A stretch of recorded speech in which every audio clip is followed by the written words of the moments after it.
Times channel. இப்போ என்ன நடந்துட்டுருக்குன்னு உங்களுக்கே தெரியும். கேரளாவில் வந்துட்டு நிறையா வெள்ளம், கேரளாவே தண்ணியில் மிதக்குது. கொச்சின் ஏர்போர்ட் நீங்களே பார்த்துருப்பீங்க. இப்போ வந்துட்டு கிட்டத்தட்ட வந்துட்டு சென்ட்ரல் கவர்மெண்ட் வந்து ஒரு 10,000 crores மட்டும் கேட்டிருக்காங்க. ஏன்னா மொத்த கேரளாவே சரி பண்ணி ஆகணும். ஒரு 200 crores கூட இன்னும் வெளிநாட்டிலேருந்து வரல. அது கூட விட்டுருங்க. நம்ம வந்துட்டு அவங்க கேரளா மக்களுக்கு என்ன செய்ய போகிறோங்கிறத பற்றி நான் சொல்லிட்டு இருக்கிறேன். நிறைய லிங்க்ஸ் உங்களுக்கு வாட்ஸ்அப்பில் வந்துருக்கலாம். இப்போ நீங்கள் ₹1 டொனேட் பண்ணாலும் கேரளாவுக்கு நீங்கள் வந்துட்டு ₹1 ஒரு பங்கு நீங்கள் வந்து செலுத்தி ஆகணும். நிறைய லிங்க்ஸ் வந்துருக்கு, அதுக்குள்ளலாம் போங்க. இப்போ வந்து பார்த்தீங்கன்னா இப்போ பேஜர்னு ஒரு அஃபிஷியல் வீடியோ வந்து ரிலீஸ் பண்ணியிருக்காங்க. அந்த டீம் வந்து நாளைக்கு கேரளா போகிறாங்க.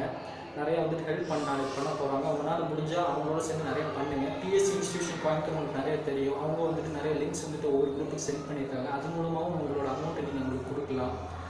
இப்போ பார்த்தீங்கன்னா தளபதி விஜய், அஜித், சூர்யா கூட வந்து நிறைய ஹெல்ப் பண்ணிகிட்ருக்காங்க. உங்களால் முடிஞ்சது நீங்களும் பண்ணலாம். இதை வந்துட்டு நாங்கள் எடுத்துருக்கிறதுக்காக தான் உங்களுக்கு நாங்கள் வந்து சொல்கிறோம். நீங்கள் வந்துட்டு பண்ணுங்கள்.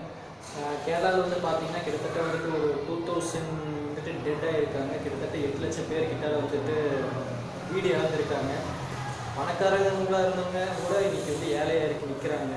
நேஷ்னல் டிசாஸ்டர் நம்மளால் ஒன்றுமே பண்ண முடியாது. ஸோ தமிழர்கள் நம்ம தமிழராக இருந்தால் உண்மையிலே அடுத்தவங்க ஹெல்ப் பண்ணியே ஆகணும். ஸோ கண்டிப்பாக வந்துட்டு நீங்கள் ₹1 கொடுத்தா கூட அது ஒரு ஹெல்ப் தான். உங்களோட ₹1 கூட நாளைக்கு ஒருத்தருக்கு ஒரு தண்ணி பாக்கெட்டில் ஒரு வெந்நியேஷன் கூட வாங்க உதவும். ஸோ ப்ளீஸ் ஹெல்ப் பண்ணுங்கள். எங்கள் பேஜ் வந்து லைக் பண்ணுங்கள், ஷேர் பண்ணுங்கள், சப்ஸ்கிரைப் பண்ணுங்கள். இது வந்து நாங்கள் ஒரு நியூஸாக தான் சொல்கிறோம். ஏதாவது குறையில் இருந்தால் கூட நீங்கள் வந்து சொல்லிக்கலாம். ஓகே.